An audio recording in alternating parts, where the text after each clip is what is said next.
तारीफ होती थी, जय जयकार हो रही थी। इस तरह से ध्यान रख। तो पुण्य कर्म तो शरीर से होगा कि बिना शरीर के? हम अपने शरीर से पुण्य कर्म करें, जनहित के कर्म करें, लूट खसोट के, छल कपट पाखंड के, व्यभिचार के कर्म का तो हमारी क्या है? अकीर्ति रूपी दुर्गंध फैलेगी, बदनाम होगा। ये सब बातों का विचार करते रहिए। फिर भागवत पुराण के चौथे स्कंद के पहले अध्याय के लंबी चली है, जो सवेरे हमने कहा था कि स्वयंभू मनु के दो पुत्र थे, उत्तानपाद और प्रियव्रत। तो ये राज जो रामायण में वर्णन आता है, रामायण में भी आता है। लंबे समय तक इस पृथ्वी का राज किया, बहुविधि प्रभु आयुष प्रतिपाला, ईश्वर की आज्ञा के अनुसार अपनी प्रजा को चौथपन हृदय महादुख लाभ जन्म गयो हरि भक्ति में। बताओ बुढ़ापे में मेरी जिंदगी बिना भक्ति के, वो भक्ति तो कर ही रहे थे और उनकी मन में ये आया हृदय महादुख लाभ, उनकी हृदय में बड़ा दुख हुआ कि जन्म गयो हरि भक्ति, मेरी जिंदगी बिना भक्ति के चली।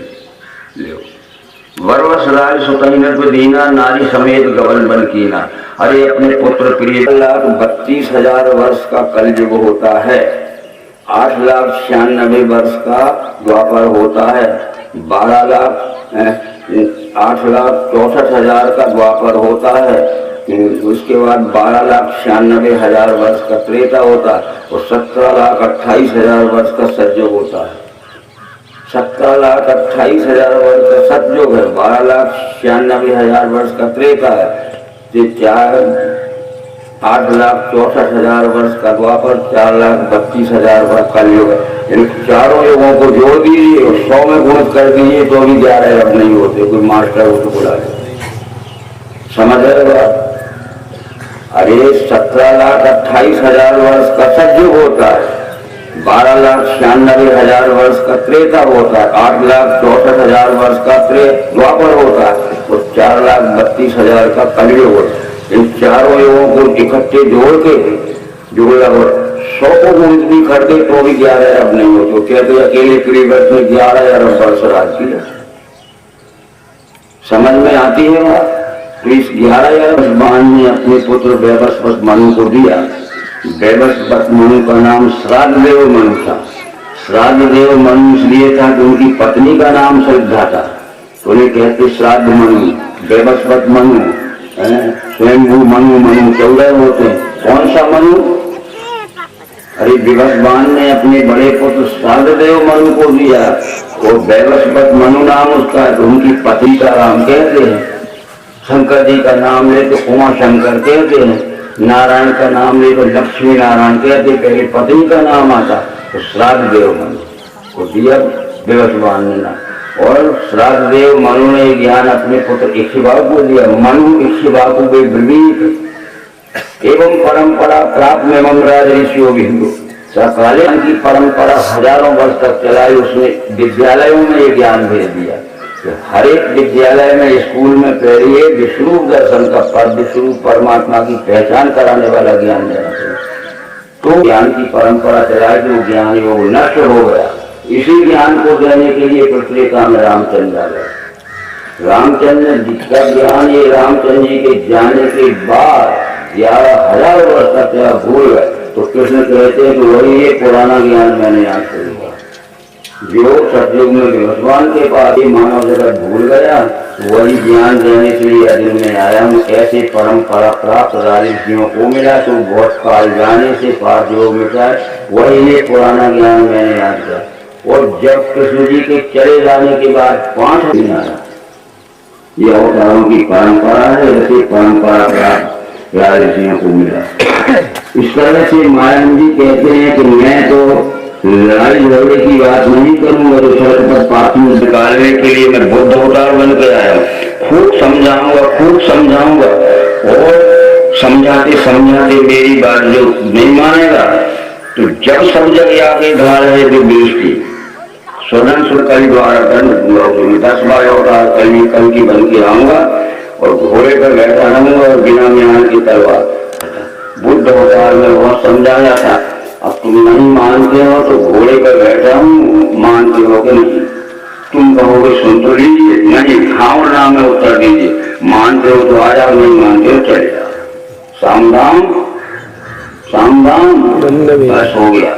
मैंने कृष्ण अवतार में खूब संहार किया, समझ गए। तीर्थों में निवास करने से या भ्रमण करने से पाप धुल जाते हैं। तो कृष्ण ने कह दिया कि कंस का जो सब लिखा है, और जो हम अध्याय स्वयं बतलाते हैं उनके नोट हम आपको देंगे, आप घर में भी पढ़ लेना। और जब पढ़े लिखे हमारी खबर हो जाएगा तो धीरे धीरे आदमी आपको खोखर हो जाएगा। घर में ईश्वर नाम पर मत पंथ ब्रह्म फैला रहे, क्या कर रहे हैं, ठीक है। इस तरह से भागवत के फिर 5वें स्कंद के पहले अध्याय में प्रहलाद की कथा जाती है। हिरण्यकश्यप के पुत्र का नाम प्रहलाद था। रामायण में भी भगवान का प्रश्न आता है भागवत में, क्योंकि पुराण तो युगों युगों का धर्म का इतिहास बताने के लिए लिखे गए हैं। पुराण युगों युगों का इतिहास बताने वाले इतिहास है। उसमें लिखा है कि प्रहलाद को नरसिंह ने दिव्य चक्षु दिए थे। अब ये यहाँ भागवत में नहीं मिलेगा, क्योंकि भागवत जो व्यास जी ने लिखी है तो वो 5000 श्लोक में लिखी है। उसका नाम शायद शाश्वत संहिता है। तो शाश्वत संहिता किसको कहते हैं? ज्ञानियों ने कोई एक ज्ञान समझाना है। सन्यासियों का ग्रंथ है शाश्वत संहिता, यानी सन्यासियों का ग्रंथ है, अर्थ में लिखा होगा। तो ये और सन्यासियों का ग्रंथ कैसा है? त्रैविद्यान परे नास्ति संन्यास परमं तपः देवत्वम अपि निश्चया। ऋग्वेद, अजुर्वेद और सामवेद में लिखा है कि मनुष्य जीवन की, ज्ञान की, तप की और योग सिद्धि की सबसे ऊंची अवस्था संन्यास है। जीव आत्मा ने जो मनुष्य शरीर में जन्म लिया है तो मनुष्य जीवन की, ज्ञान की, योग की और तप सिद्धि की सबसे, उसमें ये भी लिखा है कि कर्म त्यागान संन्यासो न प्रेसो चारणे तू संधो जीवात्मनो रेत्यम संन्यासा प्रकीर्ता। घर द्वार बाल बच्चे छोड़ने से, काम धंधा नौकरी चाकरी खेती बाड़ी छोड़ने से कोई सन्यासी नहीं हो सकता। इनमें रहने से भी कोई सन्यासी नहीं हो सकता। संधो जीवात्मनो रेक्यम संन्यासा प्रकीर्ता। जीव ब्रह्म की, पिंड ब्रह्मांड की एकात्मता का दर्शन जिस व्यक्ति हो गया वो सन्यासी है। चाहे साइकिल का रिक्शा क्यों न चलाता हो और वो किसी की मजदूरी की खुरपी में घास छोड़ने क्यों न जाता। त्रैविद्याम का मतलब है ऋग्वेद, सामवेद, अजुर्वेद। तीनों वेदों में लिखा है कि मनुष्य जीवन की, ज्ञान की, तप की और योग सिद्धि की सबसे ऊंची अवस्था नहीं विरोध। उमा जो राम के ज्ञान से समन्वित हैं और जिनके हृदय में से काम मद क्रोध के विकार निकल गए हैं, उनको सारा जगत अपने प्रभु का स्वरूप दिखता है। फिर राम ने भी तो कह दिया हनुमान को कि सो अनन्य जाके यश मति न टरे हनुमंत, और मैं सेवक सचराचर रूप स्वामी योगन। हे हनुमान, जो अनन्य भक्त उसे कहते हैं सो अनन्य जाके मति न टरे हनुमंत। मति यानी बुद्धि में जिसकी अज्ञान अटल बैठ जाता है कि मैं सेवक हूँ और जितना जड़ चेतन चराचर स्थिति के रूप में सारा जगत दिख रहा है ये हमारा स्वामी परमात्मा है। और कृष्ण जी ने कह दिया भागवत में और गीता में, भगवत गीता में लिखा है कि जितने आसुरी लोग हैं, जितने छली कपटी लोग हैं, वो कहते जगत झूठा है। भगवत गीता के 16वें अध्याय के 8वें श्लोक में लिखा है कि असत्यम प्रतिष्ठमते जगदाहुर्नीश्वरम। जितने अज्ञानी लोग हैं, जिससे आसुरी लोग हैं, खाने पीने के लिए खूब होशियार हैं और संसार को लूटने के लिए, तो असत्यम प्रतिष्ठमते जगत याहू अनिश्वरम, ये सारा जगत झूठा है। कौन कहते हैं?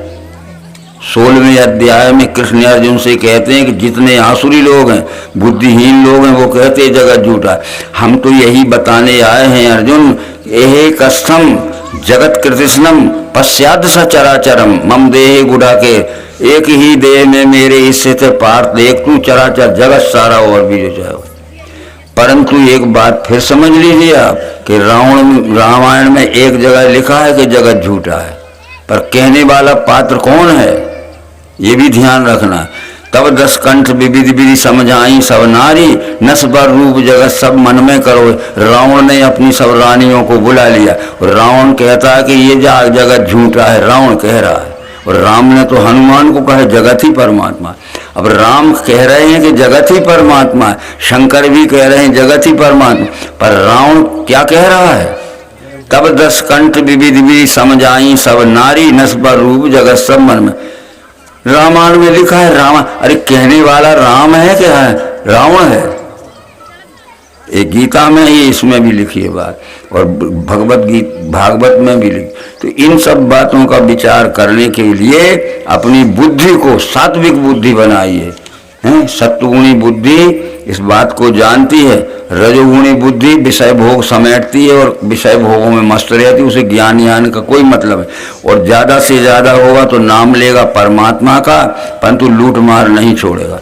ये सब बातें आपको मालूम है। प्रारंभिक हम कह चुके थे कि रावण एक दिन में 3 बार पूजा करता था शंकर जी की, और ओम नमो शिवाय, ओम नमो शिवाय, ओम नमो शिवाय 1100 बार जाप करता था। और काम क्या करता था? देव यक्ष गंधर्व नर किन्नर नाग कुमारी, जीत बरी निज बाहुबल बहु सुंदर वर नारी। देवताओं की, यक्षों की, किन्नरों की, नागों की सुंदर बहन बेटियां छुड़ा लाया, रोका तो जेल में डाल दिया या मार काट दिया, और ओम नमो शिवाय और शंकर जी की पूजा। फिर परिणाम क्या हुआ? ऐसे सब ऐसे ठग लोग भी पुजारी होते हैं, और राम ने भी शंकर जी की पूजा की। रावण के बड़े पुत्र का नाम क्या था? मेघनाद। बादिनाद जासु जग में प्रथम लीग तक, संसार में पहले नंबर का योद्धा था, समझ गए? तो इंद्र डरता नहीं था किसी से। मेघनाद ने इंद्र को विजय करके बांध के लिया रावण के पास अपने पिता के। जब इंद्र खड़ा था बंधा हुआ, तो रावण ने कहा कि इंद्र आज तुझे फैसला तेरा ही करना है, तू देवों का राजा है, मैं राक्षसों का राजा हूँ, राजा का दर्जा बराबर होता है। तू मेरे सामने बंधा हुआ खड़ा है, मैं काट काट के टुकड़े कर सकता हूँ, जिंदा जला सकता, परंतु राजा का दर्जा बराबर होता है, आज तेरा फैसला तुझे ही करना है। इंद्र ने कहा मुझे प्राण दान दो। ठीक है, तो बोले कान पकड़ उठ बैठ के, आज से बैर नहीं करूंगा। जब कान पकड़ के उठा बैठा था इंद्र के, आज से बैर नहीं करूंगा, तो घर में बैठा रहा। जब तक मेघनाद नहीं मरा तब तक राम की सहायता भी नहीं कर सका इंद्र। और जिस दिन मेघनाद मर गया था उस दिन रथ भेजा था उसने, नहीं तो वो फिर पकड़ के ले जाता कि तुमने ईमान किया था कि आज से बैर नहीं करूंगा, काट देता रावण। तो इस तरह से वो मेघनाद अपनी कुल देवी की पूजा दिन में 2 बार करता। सवेरे उठा, स्नान किया, देवी की पूजा कर ली। फिर पिताजी का आज्ञाकारी था कि पिताजी आज क्या हुक्म, पिता का संग दोष लग गया, उसकी बहन बेटी पकड़ के लाओ, उसका धन लूट के लाओ, उसको मार के आओ, क्योंकि वो नहीं करना चाहता था, पिता का आज्ञा का। तो संग दोष भी नहीं लगना चाहिए, हमारा बाप हो चाहे भाई हो, हमारे ईमानदारी के मार्ग चल। और शाम को आया मेघनाद, तो फिर नहा के देवी की पूजा की। फिर दिन सवेरे शाम देवी की 2 बार पूजा करता था। जब लक्ष्मण मेघनाद का युद्ध शुरू हुआ तो मेघनाद देवी के देवालय में आशीर्वाद लेने गया था कि हे देवी, मैंने जिंदगी भर तेरी एक दिन में 2 बार सुबह शाम पूजा की, आज मुझे आशीर्वाद दे दे कि मैं अपने शत्रु लक्ष्मण को मार के आऊं। तो लक्ष्मण ने मंदिर में घुस के मारा। फिर देवी ये नहीं कह सकी कि मेरे सामने हाथ मत चलाना, सड़क पर चला लेना। मानो देवी ने ही बुलाया था कि ये कपटी मेरी पूजा करता है और क्या कर रहा है। अरे पिता का भी संग दोष नहीं लगना चाहिए, तो हम संग दोष से भी बिगड़ते हैं, समझ गए? अरे हम पिताजी की आज्ञा मान, को न को संगति पाए न साई, बोलो, को न को संगति पाए न साई, रहे न नीच मते चतुराई, और सठ सुधरे सत्संगति पाई। इस तरह से हमारा कर्म का फल हमारा जिम्मेदार है, और जिसका कर्म उसके फल के जिम्मेदार है। ठीक है, एक बात यहाँ आती है मित्रों, याद करो उस दिन की, खूब समझ लेना देवियों। हम बुद्धिमान हैं, मनुष्य बुद्धि प्रधान प्राणी होता है। याद करो उस दिन की जिस दिन किसी की सिफारिश काम नहीं आएगी, जिनके लिए तुमने किया है। फैसले के समय सब दूर दूर खड़े देखते रहेंगे, बनना तुम्हें पड़ेगा। जैसे मैंने कोई बुरा काम किया है और जब मुझे पुलिस बांधने आएगी, ठीक है, तो मेरे माता पिता भी कहें कि हमारे पुत्र को छोड़ दे, हम दोनों को बांध ले, तो मानेगी पुलिस? क्योंकि मैंने किया है। वो माता पिता भी कहें कि हम दोनों को बांध ले हमारे प्रिय पुत्र को, नहीं माने। फिर मेरे भाई बहन कहें कि हमारे भाई को छोड़ दो, हम दोनों को बांध दो, भाई मानेगी पुलिस?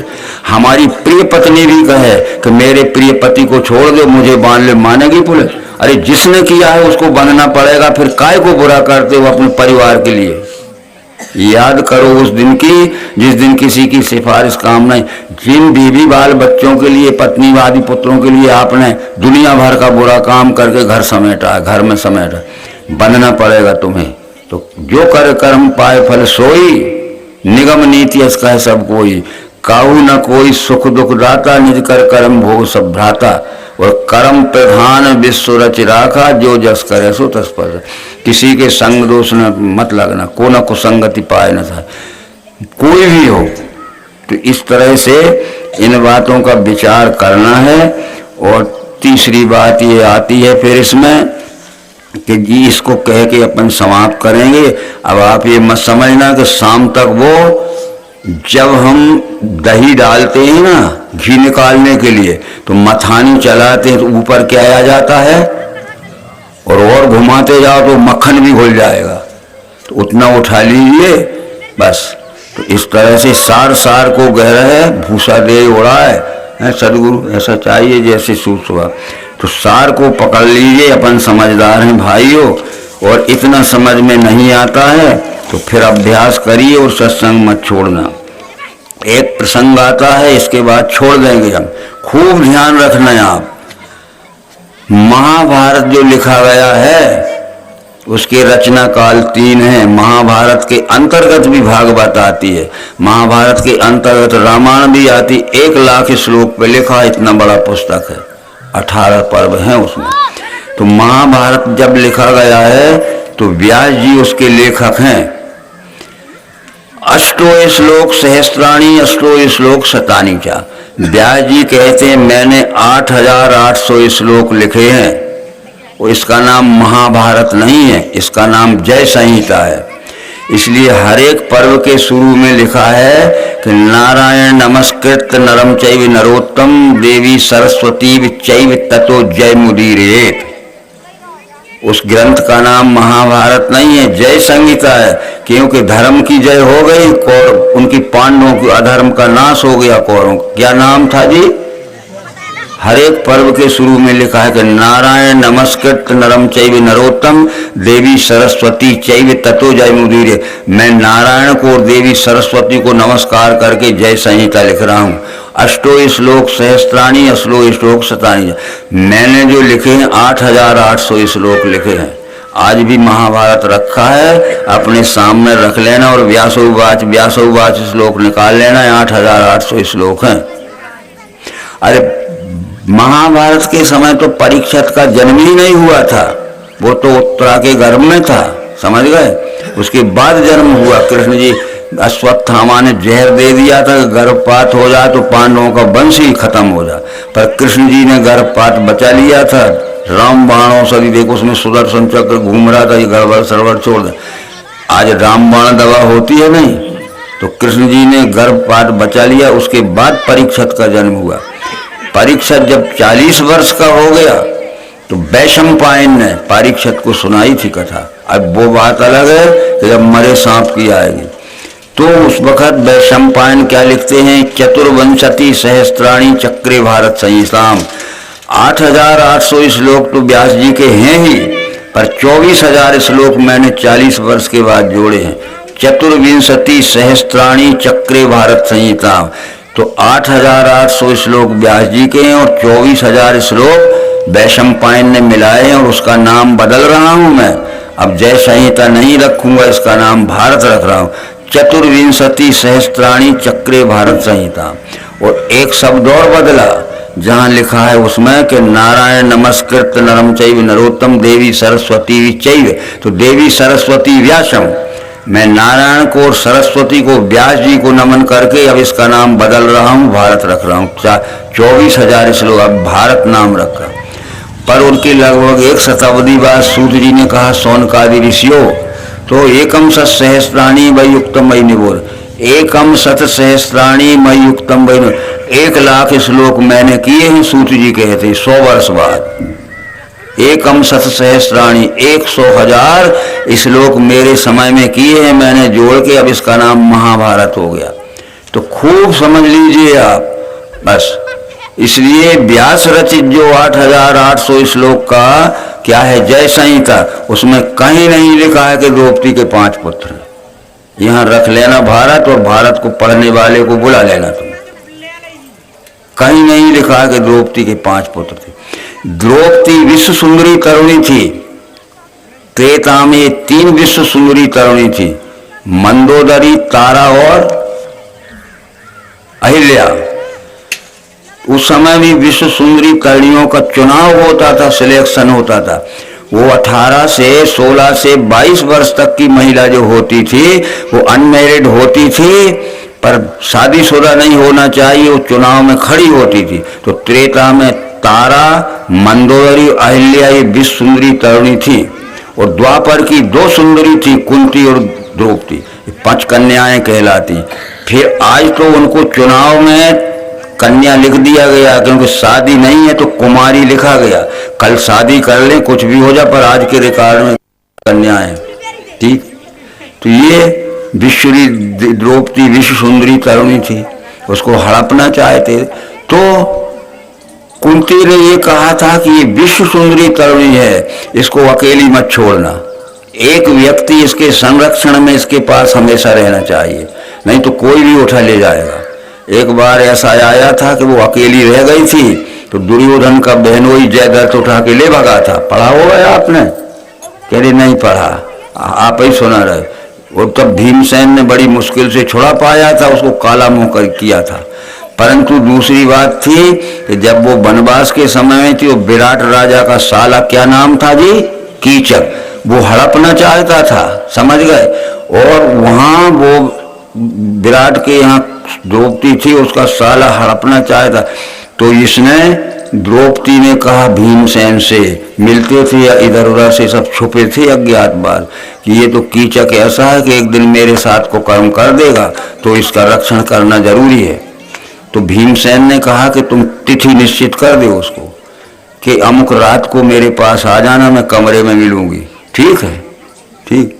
और तुम एक अच्छा कपड़ा ओढ़ के सो जाना।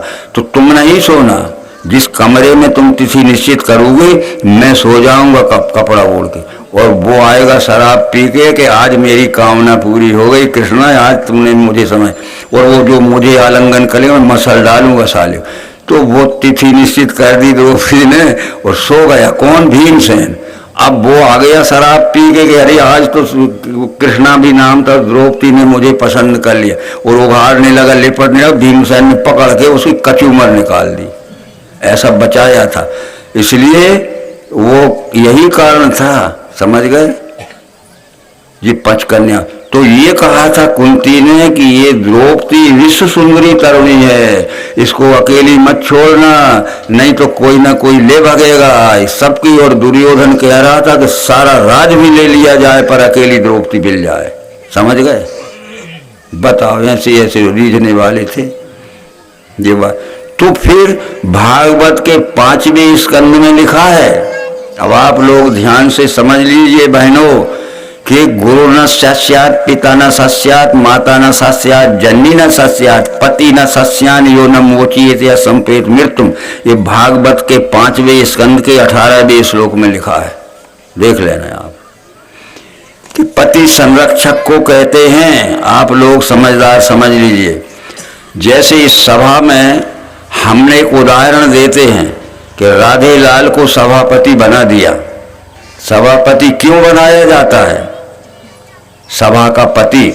तो कितनी हमारी बहनें बैठी हैं, कितने हमारे भाई बैठे हैं, तो सभापति पूरी सभा का पति है कि नहीं? तो संरक्षक पति है कि दूल्हा? अगर सभापति के सामने कोई बहन से कोई अत्याचार करेगा तो सभापति जिम्मेदार है, वो नियंत्रण में रखता है सभा। और अब ये भारत में राष्ट्रपति होता है नहीं होता? 40 करोड़ महिलाएं हैं भारत में, तो राष्ट्रपति 40 करोड़ महिलाओं का पति है कि नहीं? कौन सा पति? संरक्षक। यदि किसी ने मर्डर किया है तो लोअर कोर्ट ने उस महिला की फांसी की सजा दे दी, हाई कोर्ट में जाएगी फांसी की सजा हो गई, सुप्रीम कोर्ट में जाएगी फांसी की सजा, अंतिम फैसला कहाँ जाएगा? राष्ट्रपति ने कह दिया, छोड़ दी गई। वो 40 करोड़ महिलाओं का पति है, दूल्हा है कि संरक्षक है? तो ये वो लिखा है भागवत में कि गुरु न स्यात् पिता न सस्यान पति न सस्यान और माता न सस्यान यो न मोचयेत संपयेत मृत्युम। फिर यूनिवर्सिटी में कुलपति होता है, कुलपति जिसे हम चांसलर कहते हैं, विश्वविद्यालय में कुलपति होता है। वहाँ जवान लड़कियां पढ़ती हैं पोस्ट ग्रेजुएट बड़े बड़े कोर्स में, तो सब लड़कियों का पति है कि नहीं? और किसी लड़की के साथ कोई लड़का अभद्र व्यवहार करता है तो वो कुलपति महोदय जिम्मेदार है, रेस्टिगेशन करें या पनिशमेंट करें। हमारा जाना हुआ एक विद्यार्थी निकाला गया है, और कर्नाटक से, बेंगलोर से एक विद्यार्थी निकाला गया, यूनिवर्सिटी में पढ़ रहा था, तो उसने कुछ लड़कियों के साथ छेड़खानी कर दी। तो कुलपति ने कहा कि देखो, ये तुम इस तरह हरकत मत किया करो, बहुत दिन से हम तुम्हारा चरित्र देख रहे हैं, आगे तुम्हें बुरी दशा मिलेगी। ताकीद दी, फिर भी हरकत करता रहा। वो कहा, उसके पिता को लिखा कि तुम्हारा पुत्र यहाँ हमारे यहाँ जो एजुकेशन ले रहा है इसको समझाइए, नहीं तो निकाल दिया जाएगा। हाँ, फिर पिता ने उसको समझाया, फिर भी हरकत कर दी, तो जो चरित्र में लिखा जाता है उसको निकाल दिया, उसके चरित्र में लिख दिया कि भारत के किसी बड़ी यूनिवर्सिटी में इसको प्रवेश न मिले, वो घर में बैठा है, उसके चरित्र पे। इसलिए ये चरित्रहीनता की बातें रहती हैं। तो कुलपति जो विश्वविद्यालय कहते हो, जिनको यूनिवर्सिटी कहते हो, उसको गुरुकुल भी कहते हो, तो उसमें उस यूनिवर्सिटी में, विश्वविद्यालय में लड़कियां भी पढ़ती हैं, लड़के भी पढ़ते हैं, तो वो उसका जो चांसलर रहता है, कुलपति कहते हैं उसको। तो सब लड़कियों का और सब लड़कों का पति है कि नहीं? कौन सा? किसी लड़की के साथ कोई लड़का अशिष्ट व्यवहार करेगा तो उसको पनिशमेंट, दंड दे सकता है, या वो रेस्टिगेशन हमेशा के लिए निकाल सकता है। तो पति का ये अर्थ भागवत में लिखा है, अपने घर में जाके पढ़ लेना 5 में। तो ये कहा था कुंती ने कि ये द्रौपदी विश्व सुंदरी तरुणी है, अकेली मत छोड़ना, संरक्षण के लिए एक न एक इसके पास रहना, नहीं कोई भी उठा के ले जा। तो पति का अर्थ यहाँ हमारे कथावाचक अंट संट लगाते रहते। ठीक है, और हम परमात्मा को क्या कहते हैं? जगतपति। तो क्या दुनिया भर की पत्नी लड़कियों का पति? अर्जुन ने कृष्ण जी को कह दिया कि भूत भावन भूतेषु देव देव जगतपति है। अर्जुन ने कृष्ण जी को कह दिया आप तो जगतपति हो, तो क्या जगत भर की महिलाओं के पति हैं? संरक्षक। तो ये वो कह रहा है अपना माइक कि इतना ही हजम होने दें आज, और नहीं तो फिर क्या हो जाएगा कि दवा कराना पड़ेगी, कब्जियत हो जाएगी। नरम दे। ठीक है, कल की सूचना कर दीजिए, और कल से 5वां स्कंद पूरा होगा। और बहनों भाइयों, जो मन में आपके शंका होवे खुले दिल से पूछ लेना, संकोच करना ही मत। न संकोच करोगे तो हम ही रह जाएंगे। ठीक, तो ये लक्ष्मण ने कहा था राम से, एक बार प्रभु सुख आसीना, लक्ष्मण बचन कहे छलहीना, मोह समझाए कहु सो देवा, सब तज करो चरण रन सेवा, कहिए ज्ञान विराग अरु माया, कहो भक्ति करो जे दया, जीव ईश्वर भेद प्रभु कहो सकल समझाए, जैसे हो वे चरण रति शोक मोह भ्रम जाए। मैं इन बातों को ठीक ठीक नहीं समझता हूँ, तो मुझे समझा दीजिए ताकि मेरा भ्रम चला। संकोच मत करना, खुले दिल से प्रश्न कर लेना, उत्तर भागवत से मिलेगा, और जिसने रामायण पढ़ी है रामायण से मिलेगा, और जिसने पढ़ा होगा कोई भी पुराण। ओम शांति शांति शांति। विश्वरूप परमात्मा की जय, सनातन धर्म की जय। आज का द्वितीय तो आरती और प्रसाद लेके ही सब लोग जाएंगे। लक्ष्मण चंद्रमा जी आरती देखो। प्रत्येक निज धाम गमन तक के पूरा आपको सुनने को मिलेगा। इस तो वो परीक्षित ये कहता है मुझे संसार का इतिहास सुना दो, क्योंकि इतिहास भी तो जानना पड़ता है। नरम देव देवियों से निवेदन है कि वो समय का ध्यान न रख, जबकि समय पेपर में ये दिया गया है कि 2 से 5 और 9 से 12, किंतु अब समय 10 से 12 कर दिया गया है और सायकाल का 3 से 5। इसलिए ध्यान रखकर 3 के पहले ही आ जाए। अब कोई 4 बजे आता है। इस प्रकार से अपन व्यवस्था बनाए रखें और बहुत अच्छा है, क्योंकि तुलसी पिछले पाप से हरि चर्चा सुहात, जैसे भोजन जैसे ज्वर के ताप से भोजन की रुचि जात। तो संत समागम हरि कथा तुलसी दुर्लभ दो और शुद्ध और लक्ष्मी पापी के घर हो। आप लोग बड़े पुण्यवान हैं और निश्चित आप लोग यश के भागी हैं, क्योंकि हमारे इस ज्ञान विज्ञान में जो विज्ञान निरूपण चल रहा है तात्विक है, हमारे सदगुरु भगवान कितने उम्र में भी 92 साल की उम्र में भी और सारे भारत का भ्रमण करते चले आ रहे हैं और अभी छत्तीसगढ़ से वो डायरेक्ट पूजा का प्रोग्राम लेकर आ रहे हैं। किंतु आप यहाँ जो देख रहे हैं ये गोपाल जी के अथक प्रयास से और मेहनत प्रयास से और ग्रामवासियों के सहयोग से तथा हमारे क्षेत्रीय जनता जनार्दन के सहयोग से ये सब कार्य संपन्न है और आपका ही कार्य है। और आप लोग आए और सबको लाएं और बराबर हमारा भी 5 दिन का समय है, उसका सदुपयोग करें।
पर 8, साढ़े 8 बजे 9 बजे के पहले ही उठ जाएंगे।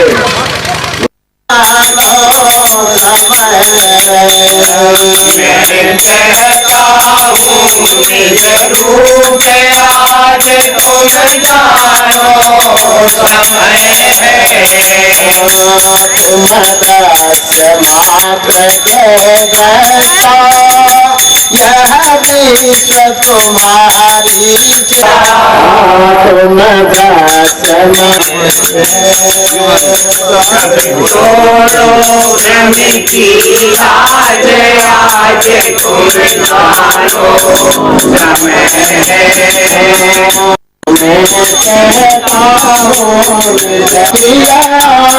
बात कहता आज तुम जानो समय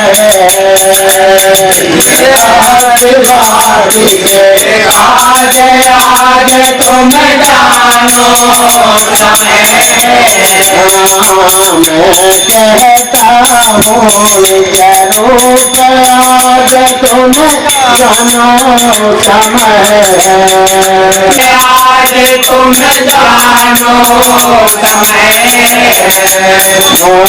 आखी से बस बतलाया कल्पना भाति ठहराया आखी से जैसे बतलाया कल्पना भाति ठहराया आखी से जैसे बतलाया कल्पना भाति ठहराया आरती से बस बतलाया कल्पना भाति ठहराया प्रिय माया प्रिय माया नंद समाज आज तुम जानो समय है मैं कहता हूँ निज रूप आज तुम जानो समय है मैं कहता हूँ निज रूप आज तुम जानो समय है तुम जानो समय है तुम जानो समय है सदगुरु भगवान की जय रूप परमात्मा की जय सनातन धर्म की नर्मदे भक्ति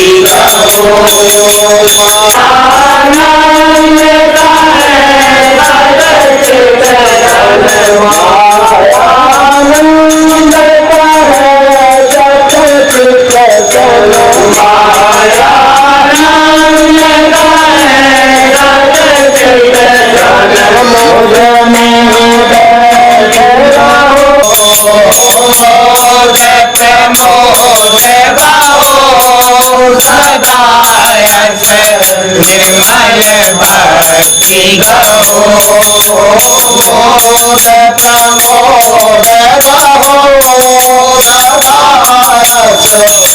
निर्मल भक्ति गहो मोद प्रमोद बहो सदायत निर्मल भक्ति गहो भक्ति गहो सदायत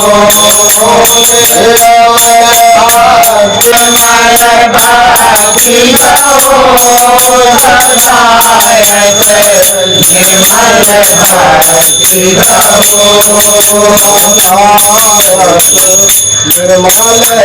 भक्ति गहो वजह हैं उनसे भी निवेदन है कि वो भी करें उनसे भी निवेदन है कि वो स्वामी जी का अपने लाए हुए पुष्पहारों से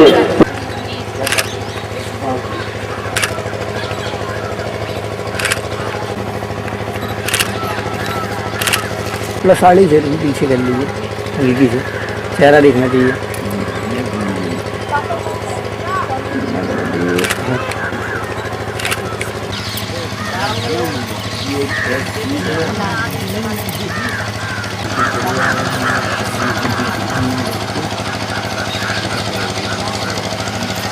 नियम धातु कहाँ निकलती है जिनसे परमाणु बम बनता है हाइड्रोजन बम बनता है। पृथ्वी के अंदर एक धातु खोजी गई धातु का नाम है प्लूटोनियम और यूरेनियम।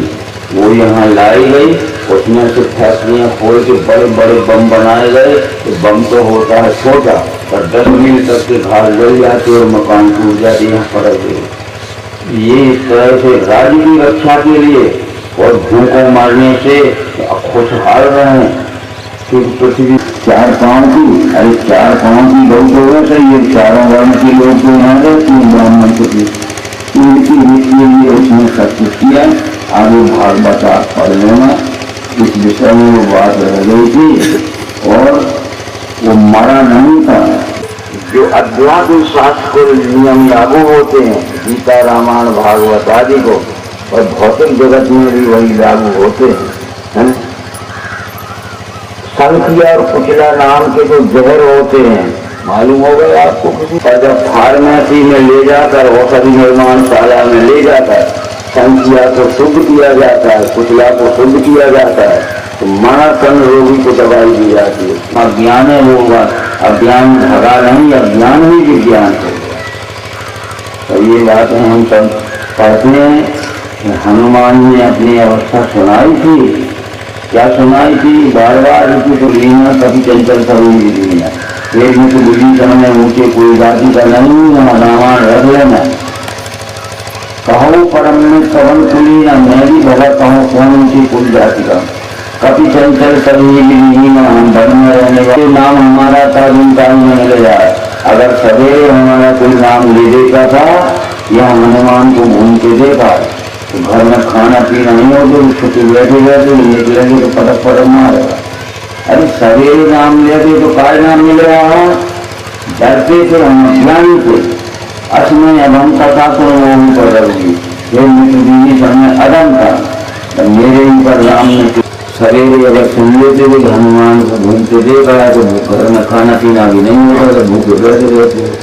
तो क्या बात थी इसकी कि हम व्यक्ति आए, उनका भेज लो, गाड़ी में उनको भेजा है तो दूर से इशारा कर देना कि पहाड़ छोड़ के हम घर न पड़ेगा। पटवा वाली हो मन मेला भागों कर हनुमान गए थे।